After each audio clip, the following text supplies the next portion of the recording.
On the afternoon of February 15, 1998, Leonardus Zavostonavicius, a resident of the tiny village of Draučiai in the east of Lithuania, armed himself with a Russian hunting rifle and a Czech carbine rifle equipped with telescopic sight.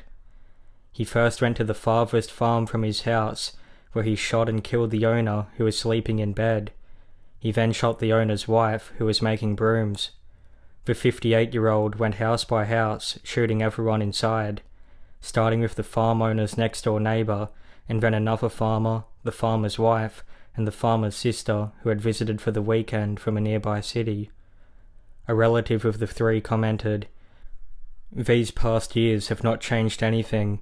I see blood-splattered walls. I see how all the medicines are scattered on the floor." Zavostonavicius turned his attention to his closest neighbours, the Draučiai family. He broke into the house where he encountered Dalia, a senior lieutenant with the Ministry of National Defence, and her mother, Vanda. The gunman executed both women after shooting a dog who had attempted to protect them. He next retrieved a mattress from his house, so he would not have to lay down on the cold winter ground. He took cover and waited for Antonis Draučiai, his son-in-law Mindaugas, and his grandsons Vilius and Tadas. The men had been gathering wood in a nearby forest. They heard shots, but assumed it was members of a hunting club who frequented the area.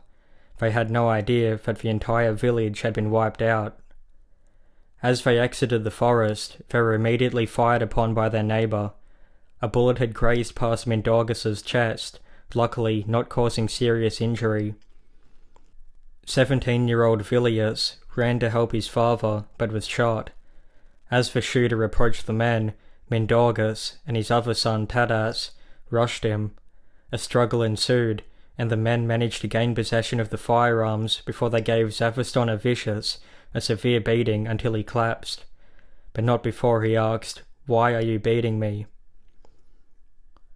Mindaugas drove himself and his son Vilius to the closest hospital, which was over 9 miles away. However, Vilius died en route. Mindaugas Kalabadas said, "The scariest thing is when you see your son fall.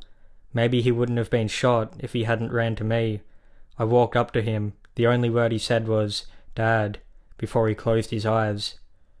The police were alerted by the hospital and arrived in the village of Draučiai.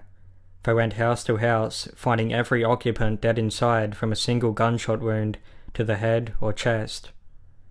The chief prosecutor commented, "When I got there, I saw a sight that I simply cannot describe. This is how I imagined war to be."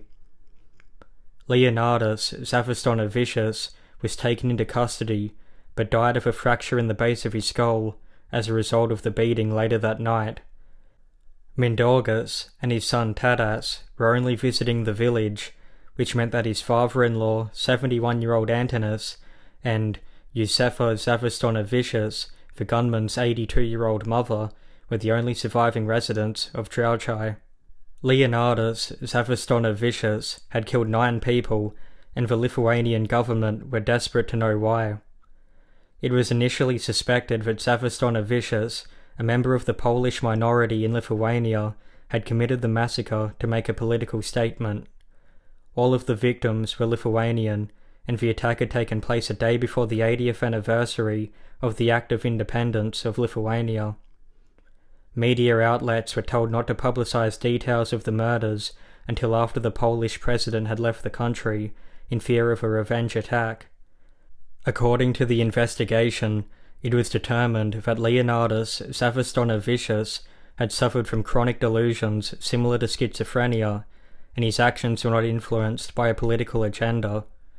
However, some have suggested that this ruling was made purely to prevent animosity between the Lithuanian and Polish communities in the nation. Having served with the Soviet army, Zavostonavicius had been married 3 times. An investigator commented, "We found out that he simply tortured his first wife with morbid jealousy.